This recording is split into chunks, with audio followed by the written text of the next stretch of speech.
Assalamualaikum warahmatullahi wabarakatuh. Salam sejahtera untuk kita semua. Salam, salve, namo buddhaya, Om Swastiastu, salam kebajikan. Pemirsa, Adiaksa Kobar dimanapun berada, kembali lagi bersama saya Muhammad Iqbal selaku host di sini dalam podcast Berkobar bersama bidang intelijen Kejaksaan Negeri Kota Waring Barat. Nah, seperti mana kita ketahui bahwa Kejaksaan sebagai salah satu lembaga aparat penegak hukum selain melakukan penindakan berupa penyidikan maupun penuntutan, kami juga diberikan kewenangan mengenai pendampingan. Dalam hal ini adalah Jaksa Pengacara Negara sebagai representasi dari pemerintah untuk mendampingi secara hukum terhadap badan-badan tertentu, baik lembaga instansi maupun BUMN maupun BUMD yang ada di wilayah-wilayah di Kejaksaan. Maka dari itu, untuk membahas lebih dalam para pemirsa Adiaksa Kota Waring Barat, di sini kami telah mengundang tokoh-tokoh inspiratif yang terkait pada bidangnya yang nanti akan ngobrol-ngobrol santai, berbincang riang bersama saya di sini. Telah hadir di sini Bapak Widi Jatmiko, SHMH selaku Kepala Seksi Perdata dan Tun Kejaksaan Negeri Kota Waring Barat. Selamat pagi Pak Kasidatun nggih. Pagi Mas. Terima kasih atas luang waktunya, kesempatannya telah hadir di podcast ini. Lalu yang kedua, kami juga kedatangan Bapak Jumilan selaku Kepala Desa Pandu Senjaya, Kecamatan Pangkalan Lada, Kabupaten Kota Waring Barat. Selamat pagi Pak Kades. Selamat pagi Pak. Nggih. Halo. Nggih. Sehat Pak Kades nggih? Alhamdulillah, Luar biasa sehat. semangatnya sehat terus Pak Kades nih. Baik, mungkin sebagai pengantar nih Bapak-bapak sekalian ya, sebagai pembahasan awal, mungkin pengenalan atau pembukaan, mungkin yang akan saya tanyakan ini bisa dijelaskan nggak Pak? Saya ke Pak Kasidatun dulu ya Pak. Iya. Bisa dijelaskan nggak apa sih Pak tugas dan tanggung jawab dari Kasidatun itu Pak di Kejaksaan itu Pak? Silakan Pak. Terima kasih Mas Iqbal. Jadi untuk tugas atau tanggung jawab di Kasidatun itu melaksanakan tugas dan wewenang kejaksaan khususnya di bidang hukum perdata dan tata usaha negara, yang dalam hal ini kami mewakili kepentingan negara atau pemerintah ya.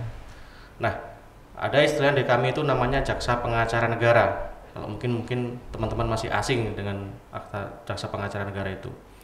Kalau Jaksa Pengacara Negara itu memang itu di Perja nomor 7 tahun 2021 itu disebutkan Jaksa Pengacara Negara itu yang mana jaksa berdasarkan surat kuasa khusus dia dapat memberikan bantuan hukum dan melaksanakan penegakan hukum. Kemudian juga berdasarkan surat perintah dia melaksanakan pertimbangan hukum. Nah, bentuk pertimbangan hukum itu ada dua. Yang pertama bisa melakukan pendampingan hukum ataupun juga memberikan pendapat hukum atau legal opinion, kemudian melaksanakan pelayanan hukum dan tindakan hukum lain seperti itu. Jadi di sini kami selaku Jaksa Pengacara Negara itu mewakili kepentingan negara. Dalam ini kami sebagai mitra bagi stakeholder kami, khususnya mungkin dari pemerintah daerah, juga termasuk pemerintah desa, kemudian BUMN, BUMD, dan juga yang manakala ada permohonan bantuan hukum ke kami ataupun permohonan pendampingan, itu kami Jaksa Pengacara Negara hadir di situ Pak, sesuai dengan tupoksi kami. Oke, berarti luar biasa cakupannya, luar biasa banyak ya Pak Kasidatun ya. Tadi kalau lihat di bidang perdata dan tun sendiri, tadi bisa menawarkan bantuan hukum, pendampingan hukum dan sebagaimana tadi yang disampaikan Pak Kasidatun. Nah, saya coba bergeser nih ke Pak Kepala Desa, Pak Kades. Kan di desa itu kan ada yang namanya dana desa ya Pak Kades. Nah, sejauh ini bagaimana nih Pak pengelolaan, gambaran umum aja lah Pak Kades ya, pengelolaan dana desa di desa yang Bapak pimpin saat ini di Pandu Senjaya? Ya, baik, terima kasih. Selama saya menjabat kepala desa mulai dari tahun 2019 sampai saat ini, saya merasa sudah melaksanakan tugas-tugas saya dengan baik. Dari APBD yang ada itu ada beberapa sumber ya, ada beberapa sumber, ada DD, kemudian ada ADD, kemudian ada PAD, kemudian ada CSR. Nah, dari situ kita rencanakan itu dari awal kita membuat RPJM. Jadi di awal itu kita membuat RPJM yang mana di situ melibatkan banyak masyarakat. Ada tokoh masyarakat, kemudian ada BPD, ada RT, ada pendamping desa, dan semuanya itu terlibat di dalam merumuskan RPJM itu.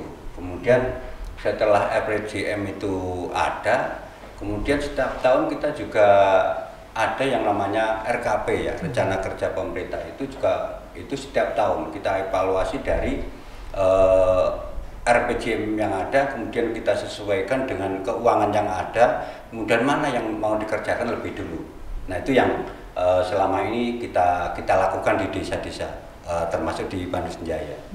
Karena kalau kita melihat dari tugas-tugas ini kan kita harus mengikuti aturan-aturan atau perundang-undangan yang ada. Karena kita mengikuti 3 peraturan menteri atau undang-undang dari menteri ya, Menteri Desa, Menteri Keuangan, kemudian ada Perda. Nah itu kita harus ikuti semua. Nah dari situlah kita memilah mana yang harus kita kerjakan melalui DD, melalui ADD. Nah itu kita bisa di sana. Oke, baik. Pak Kades nih, kan ada nih apa namanya alokasi dana desa di semua desa lah ya di seluruh wilayah Indonesia ini. Kalau di Bandung Senjaya sendiri nih alokasinya seberapa besar Pak Kades nih untuk dana desa ini? Nah itu dari yang saya tahu, yang saya alami itu kalau DD itu sekitar 1M, 1,2 kalau saya nggak salah ingat. Kemudian dari ADD, kemudian dari DPH, kemudian dari PAD tadi, kemudian CSR. Kalau CSR itu kita dapatkan dana sosial dari perusahaan itu biasanya langsung ke masyarakat, termasuk untuk makanan tambahan bagi balita, untuk makanan tambahan untuk lansia, kemudian untuk tambahan honor-honor guru, kemudian selain itu juga untuk perbaikan jalan kebun karena kita juga menjalin kemitraan dengan perusahaan di sekitar. Gitu. Oke, berarti kalau tadi disampaikan oleh Pak Kades nih terkait dengan dana desa, ADD dan sebagainya itu udah diperuntukkan sebagaimana mestinya ya Pak ya? Sudah. Oke, berarti sesuai dengan apa namanya tujuan dari anggaran tersebut diberikan dari kepada desa. Oke, sesuai. Nah, saya kembali ke Pak Kasidatun. Tadi Bapak menyampaikan bahwa ada pendampingan hukum yang dapat dilakukan oleh salah satunya terhadap pemerintah desa. Nah, pemerintah desa lah. Yang saya mau tanyakan mengapa pendampingan hukum yang dari kejaksaan ini Pak, khususnya dari Datun, itu penting Pak dalam pengelolaan dana desa itu Pak, di pemerintah desa itu Pak. Oke, jadi pendampingan pengelolaan dana desa itu kenapa penting? Yang pertama, tentunya bidang Datun ini kan sifatnya mitra ya, jadi dia memberikan bimbingan, memberikan saran manakala mungkin dari pengelolaan dana desa tersebut ada pihak desa itu mengalami keraguan-keraguan mungkin terhadap peraturannya dan sebagainya. Jadi dari kejaksaan itu khususnya bidang Datun itu dapat membantu manakala ada keraguan-keraguan apakah pengambilan keputusan tepat atau tidak, seperti itu.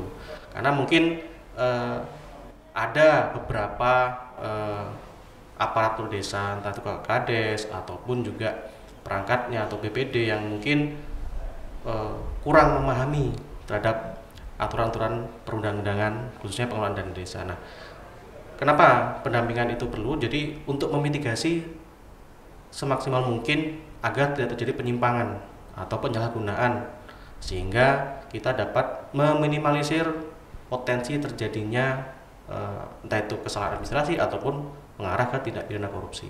Kemudian juga kami juga terus berupaya dalam melakukan pendampingan itu untuk mendorong pihak desa untuk bisa bekerja seoptimal mungkin, kemudian transparansi sehingga akuntabel, sehingga penggunaan dana desa itu bisa tepat sasaran dan peraturan yang berlaku itu jangan sampai ada yang dilanggar, seperti itu. Jadi sifatnya kita mendampingi. Jadi kita tidak mencari-cari kesalahan sih sebenarnya, kita lebih ke mendampingi, mengawal. Artinya kita harus berjalan karena pengelolaan dana desa ini kan cukup besar ya. Jadi cukup rawan atau potensi-potensi ya mungkin kesalahan administrasi ataupun ya penyimpangan-penyimpangan itu cukup rawan di situ. Betul. Jadi kita harus berupaya pemanfaatan dana desa ini seoptimal mungkin agar bisa untuk kesejahteraan dari masyarakat desa itu sendiri. Oh, gitu.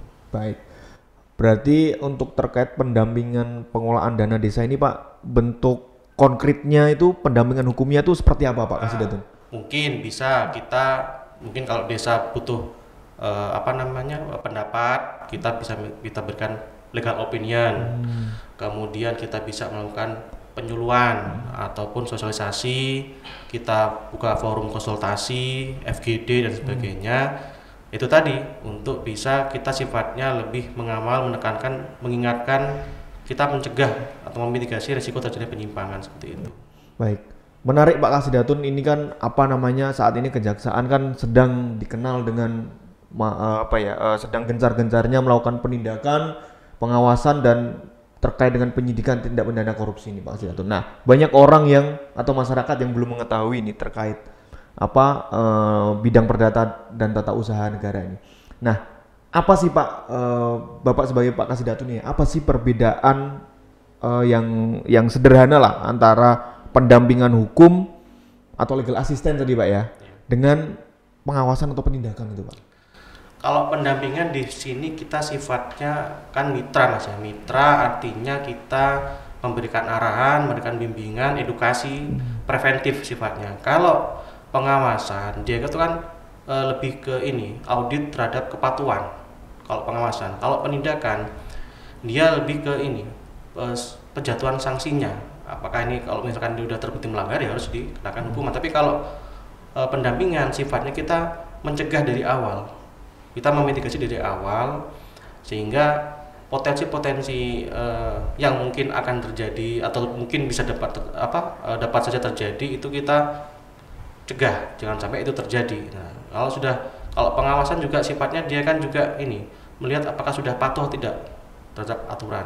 Sedangkan kalau penindakan, kalau memang sudah terbukti berarti ada outputnya ya pasti penjatuhan hukuman atau dan sebagainya gitu. Jadi kalau pendampingan sekali lagi saya berikan kita sebagai mitra dari pemerintah daerah atau pemerintah desa, kemudian kita juga BUMN atau BUMD seperti itu. Oke, baik.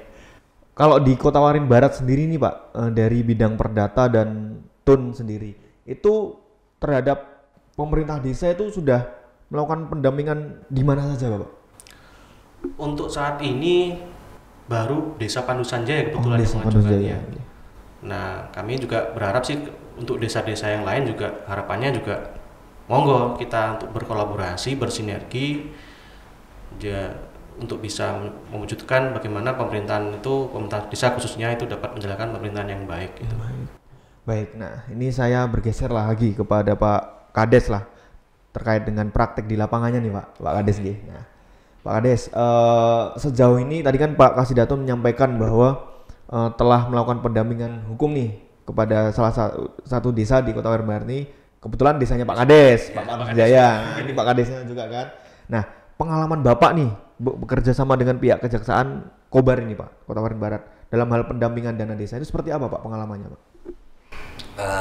Kalau yang saya rasa, karena saya minta pendampingan dari Kejaksaan ini kan sudah mulai tahun 2020 gitu, 2020. Jadi yang saya rasakan itu yang jelas kita menghindari urusan hukum, karena saya tahu di saya ataupun perangkat desa yang ada di Pandusan Jaya ini kan rata-rata tidak tahu dengan hukum atau tidak menguasai 100% tentang hukum pidana atau hukum itu nggak tahu.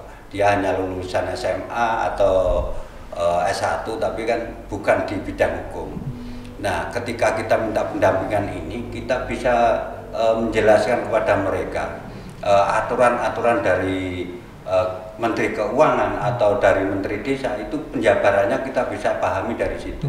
Sehingga tadi yang disampaikan Pak Kasidatun, kita bisa mencegah di awal tadi. Jadi kalau perangkat desa itu mau nyimpang, kita sudah tahu, oh ini salah. Nah itu keuntungan kami selama dari awal sampai saat ini. Oke, nah Pak Kades lagi nih, saya ke Pak Kades lagi.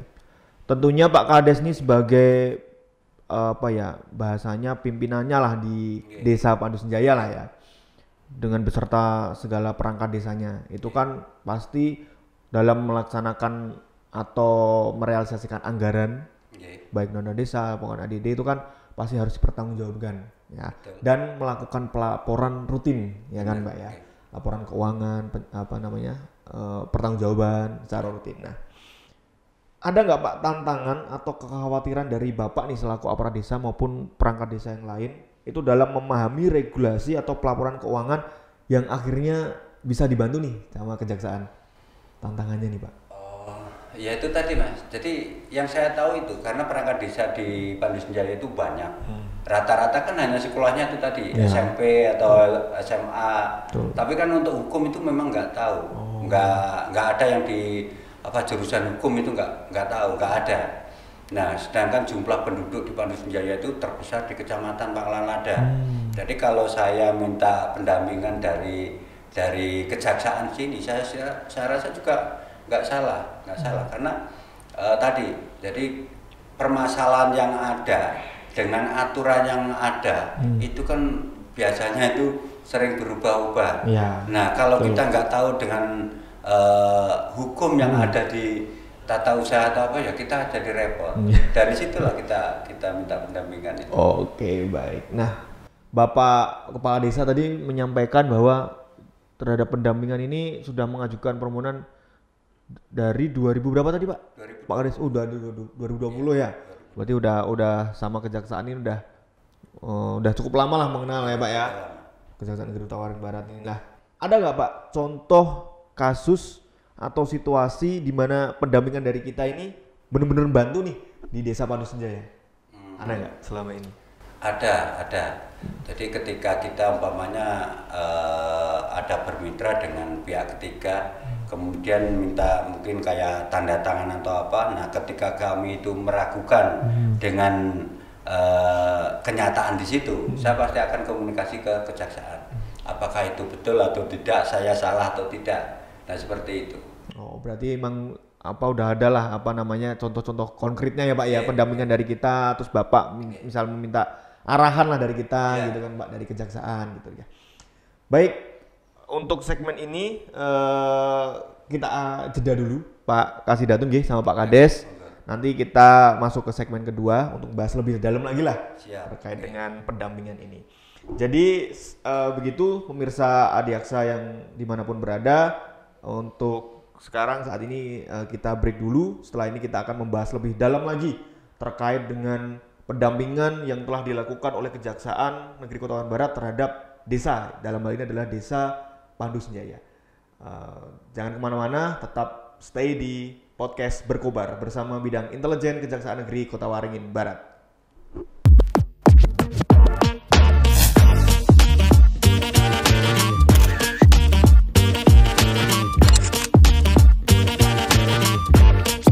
Just the way it goes.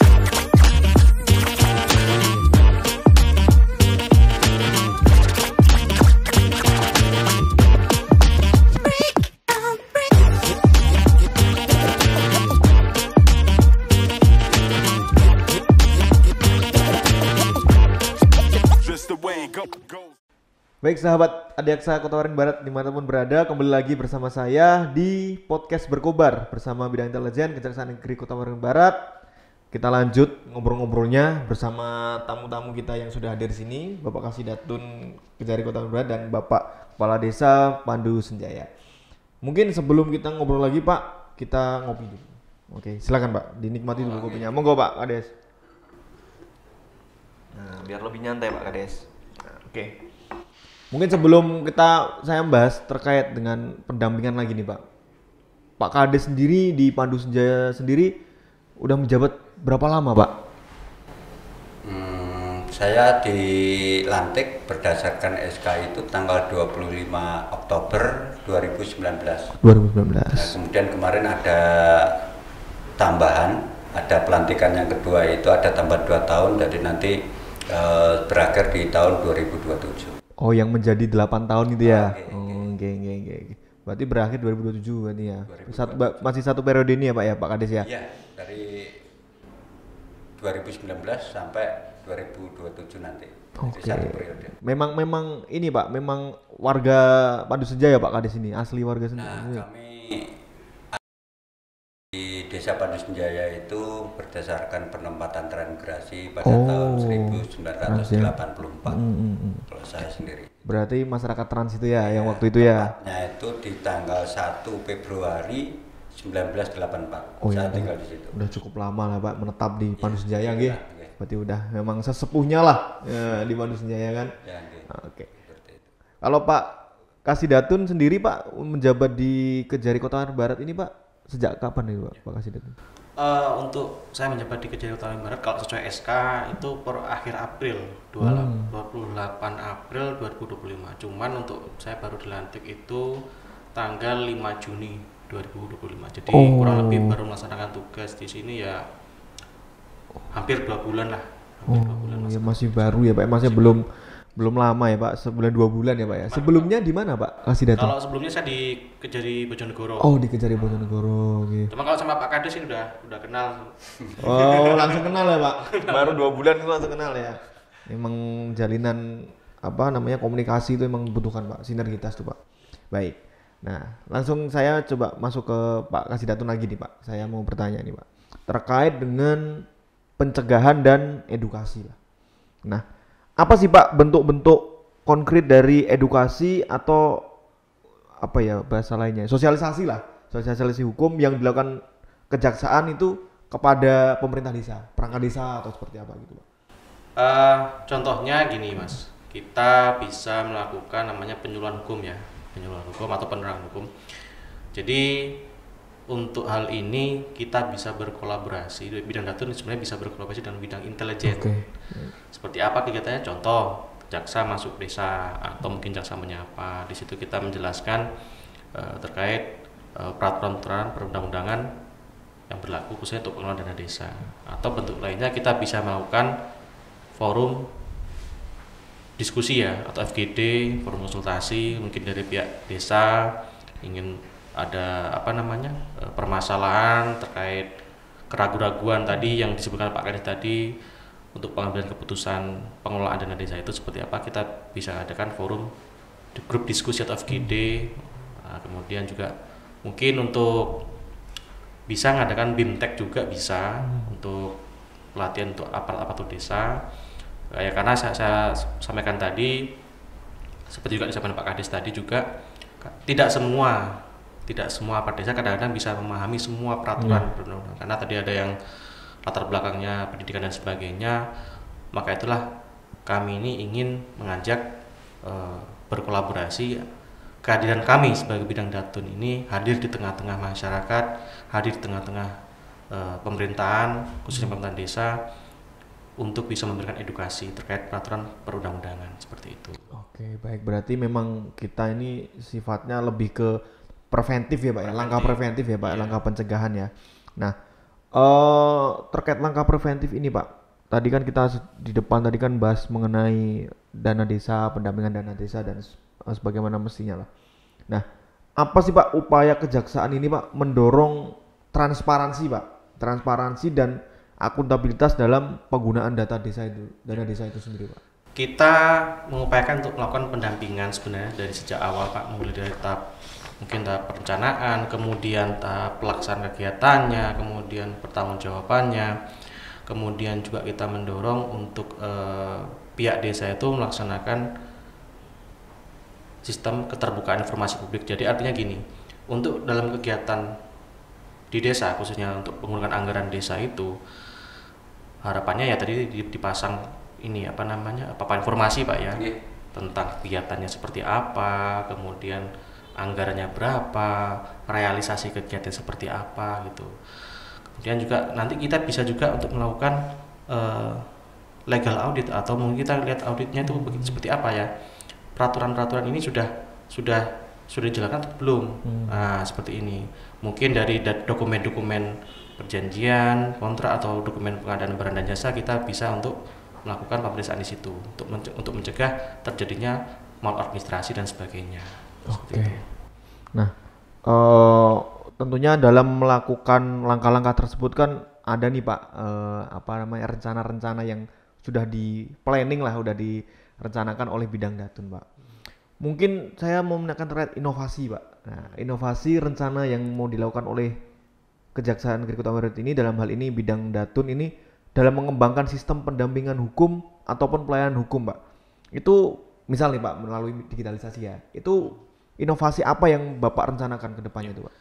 Kalau untuk inovasi yang saat ini sudah berjalan, Mas, untuk yang sudah berjalan itu kita punya aplikasi atau website namanya Halo JPN, karena kebetulan kemarin kita sudah sempat sowan ke Desa Padusan Jaya dan di rumah RJ di sana untuk sosialisasi Halo JPN penggunaan website. Jadi manakala warga itu kadang-kadang kan untuk konsultasi hukum datang langsung ke kantor, kadang-kadang mungkin merasa takut atau mungkin sungkan atau bingung seperti apa, itu menggunakan aplikasi website Halo JPN. Jadi kita kemarin juga mengedukasi bagaimana cara pembuatan akunnya dan sebagainya, hingga untuk pemilihan satkernya, sehingga untuk cara mengikut pertanyaannya seperti apa kemarin sudah diselesaikan. Kemudian juga sekarang ini kan ada era digitalisasi, ada kayak sosmed ya Mas ya, mungkin Instagram, TikTok dan sebagainya. Nah di situ kita bisa share mungkin video tentang pengetahuan hukum ataupun peraturan dan sebagainya. Nah untuk rencana kedepannya memang ini khususnya bidang Datun, saya rencananya untuk mengadakan ini inovasi pelayanan melalui chat. Kebetulan kemarin sudah sempat disinggung oleh Pak Kades, lebih enak pakai chat Pak. Ya, nanti kami akan mengupayakan untuk inovasi kami di bidang Datun seperti itu. Jadi selain kita pakai Halo JPN bisa, kemudian mungkin kan kita juga ada Instagram, kemudian TikTok dan sebagainya. Kemudian nanti rencananya saya pakai program chat itu, entah istilah chat JPN atau bagaimana, kita pikirkan dulu itu untuk memudahkan komunikasi dan menjangkau lebih ke masyarakat desa yang mungkin aksesnya untuk kesini jauh. Nah itu kita bisa manfaatkan untuk tetap kita berkomunikasi seperti itu. Oke, berarti memang sudah terstruktur dan terpola rencananya tuh udah tersistem gitu ya Pak ya, udah ada lah gambaran-gambaran kedepannya, langkah-langkah konkret lah yang dilakukan oleh Pak Kasih Datun ini di bidang perdata dan tun ini. Nah mungkin Pak dari tadi kita bahas tadi terkait dengan pendampingan hukum, legal assistant, legal audit yang bisa dilakukan oleh Datun terhadap pemerintah desa, terhadap perangkat desa ini, harapannya Pak dari Pak Kasih Datun lah sebagai stakeholder di bidang perdata dan tun di Kejari Kobar terhadap pemerintah desa dalam pengelolaan dana desa itu kedepannya seperti apa ya harapannya Pak? Ya harapannya tentunya kami berharap perangkat desa, kepala desa dan juga mungkin BPD Pak ya, itu juga harus belajar tentang hukum dan proaktif juga terhadap perkembangan informasi. Nah, manakala terhadap perkembangan hukum yang saat ini berjalan, mungkin dari perangkat desa itu nanti atau mungkin dari Pak Kepala Desa sendiri ada Pak ini masih bingung Pak aturan seperti ini. Nah mari kita sama-sama kita diskusikan, bisa dikonsultasikan ke kami. Jadi harapannya jangan menunggu ada masalah kemudian baru minta pendampingan gitu loh. Jadi setidaknya sebelum potensi masalah itu ada, kita bisa sama-sama nih mencegah, karena bagaimanapun juga untuk pengelolaan dana desa ini kan tanggung jawab bersama Pak. Gitu. Potensi-potensi penyimpangan yang ada itu cukup besar. Jadi harapannya dengan kita berkolaborasi antara bidang Datun dan mungkin juga pemerintah desa, kita bisa untuk mewujudkan pemerintahan desa yang baik terhadap pengelolaan dana desa itu hingga bisa bermanfaat kepada masyarakat. Gitu. Oke, baik. Luar biasa harapan yang semoga terwujud lah Pak, harapan dari Bapak Kasih Datun nih. Saya bergeser ke Pak Kepala Desa lah. Tadi kalau kita sudah mendengar dari harapan dari Pak Kasih Datun nih, dari Pak Kades sendiri Pak, harapan Bapak selaku kalau orang bilang tuh 01-nya lah. Nah, ya kan Pak Kades ya, 01-nya Padusan Jaya gitu. Seperti apa Pak terhadap keberlanjutan kerjasama dengan kejaksaan ini Pak? Nah, kalau saya itu sebenarnya keinginan saya bukan hanya saya yang minta pendampingan ke kejaksaan ya, karena saya tahu di Kobar ini ada 81 desa. Kemudian tadi sudah saya sampaikan bahwa masyarakat atau rata-rata perangkat desa itu lulusan dari SMA atau jurusan lain. Oh. Sehingga harapan saya sih semua desa-desa itu bisa mengikuti jejak saya sehingga tidak ada terjadi masalah hukum tentang APBDes, karena kita itu ya negara kita negara hukum, kita harus paham dengan aturan-aturan atau hukum yang ada. Nah, karena saya sendiri terus terang aja dari beberapa tahun terakhir ini juga aktif ya untuk mengajak teman-teman di desa-desa. Kan di situ juga ada para legal justice work ya yang bulan-bulan ini sudah dilaksanakan. Itu saya juga sudah ajak teman-teman itu karena pemahaman hukum itu sangat penting bagi saya. Karena negara kita negara hukum, kalau kita salah mengartikan sedikit saja kita yang kena.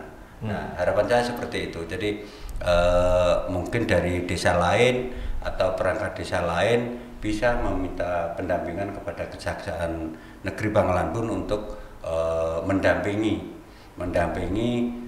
APBDes atau kegiatan-kegiatan di desa, sehingga jangan kesannya itu ketika ada masalah baru datang. Nah, itu nggak baik menurut saya nggak setuju itu. Jadi sebelum terjadi harus ada pencegahan dulu, dan itu satu-satunya jalan adalah ke kejaksaan ini. Mungkin itu dari saya. Oke, luar biasa harapan dari Pak Kades ini, semoga terwujudlah harapan dari Pak Kepala Desa Pandus Jaya ini. Nah, baik, dari awal Bapak-bapak sekalian kita sudah membahas terkait pengenalan apa itu kejaksaan, apa itu bidang datun, lalu tadi kita bahas langkah-langkah konkret terkait pendampingan hukum yang dilakukan dan akan dilakukan oleh bidang perdata datun kepada pemerintah desa, dan di akhir tadi juga udah disampaikan harapan-harapan dari masing-masing pihak, baik dari Bapak Kasidatun maupun Bapak Kepala Desa Pandus Jaya. Nah, di sini mungkin untuk bagian akhir mungkin saya ingin meminta closing statement lah dari bapak-bapak sekalian ya, bisa menyampaikan ke masyarakat khususnya sahabat-sahabat Adiaksa Kota Waringin Barat ini apa pesan-pesan yang dapat disampaikan kepada seluruh kepala desa lah, maupun kalau bapak sebagai representasi kepala desa ya pak ya, apa pesan-pesan yang dapat bapak sampaikan kepada para kepala desa di Kota Waringin Barat ini. Dan Bapak Kasidatun mungkin apa yang bisa disampaikan kepada aparat penegak hukum lah, maupun nanti bisa sebaliknya Bapak juga bisa kepala desa. Nah, itu agar sinergi dalam pengelolaan dana desa ini bisa terus ditingkatkan Pak. Mungkin ini closing statement dari Pak Kades dulu. Silakan. Oke, jadi saya berharap kepada semua desa, baik kepala desa maupun perangkat desa, bisa minta pendampingan kepada Kejaksaan Negeri Kota Waringin Barat, karena di situ juga gratis, nggak ada bayarnya, tapi kita bisa terhindar dari permasalahan hukum tentang APBDes kita. Saya berharap sekali lagi kepada desa-desa yang ada di Kota Waringin Barat bisa mengikuti jejak saya untuk minta pendampingan kepada Kejaksaan Negeri Pangkalanbun. Terima kasih. Assalamualaikum warahmatullahi wabarakatuh. Waalaikumsalam, luar biasa. Terima kasih closing statementnya ini dari Pak Kades. Saya ke Pak Kasidatun Pak, silakan Pak. Oke, kami berharap untuk para kepala desa ataupun aparatur desa yang mana di Kejaksaan Negeri Kota Waringin Barat ini, kami bidang perdata dan tata usaha negara siap untuk memberikan bimbingan, siap untuk melakukan pengawalan dan pendampingan, yang mana jadi jangan hanya desa Pandus saja ya, yang saat ini baru satu ya. Jadi harapannya mudah-mudahan nanti dari desa-desa yang lain bisa mengikuti untuk kita berkolaborasi dan bersinergi. Jadi pentingnya untuk komunikasi, jangan pernah ragu. Misalkan ada keraguan terhadap aturan pengelolaan dana desa atau aturan yang lain, mungkin bisa kita untuk berkomunikasi, kita bentuk forum konsultasi di situ, sehingga harapannya kehadiran kita di sini bidang datun bisa membantu untuk mewujudkan pemerintahan desa yang baik, sehingga tidak ada masalah, khususnya masalah hukum seperti itu. Baik, terima kasih closing statement yang luar biasa juga dari Pak Kasidatun dari Kota Waringin Barat. Terima kasih bapak-bapak semua sudah hadir di podcast kami. Terima kasih atas ilmunya, atas bahasan-bahasannya sangat menarik, bahasan-bahasan di podcast kali ini.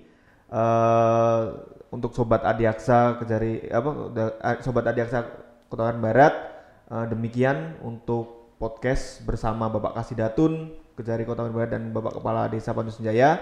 Semoga ini sebagai bahan tambahan juga bagi kita, pengetahuan juga bagi kita untuk mengenalkan kepada masyarakat luas terkait adanya bentuk-bentuk kegiatan atau hal-hal yang bisa dilakukan oleh Kejari Kota Barat, bahkan tidak hanya dalam langkah-langkah represif, dan dari kita pun juga bisa melakukan langkah-langkah yang sifatnya preventif. Nah, terima kasih saya ucapkan juga untuk seluruh Sobat Adiaksa Kota Barat. Demikian untuk podcast bersama Bidang Intelijen Kejari Kota Barat. Sampai jumpa di podcast-podcast dari kami selanjutnya. Terima kasih. Assalamualaikum warahmatullahi wabarakatuh.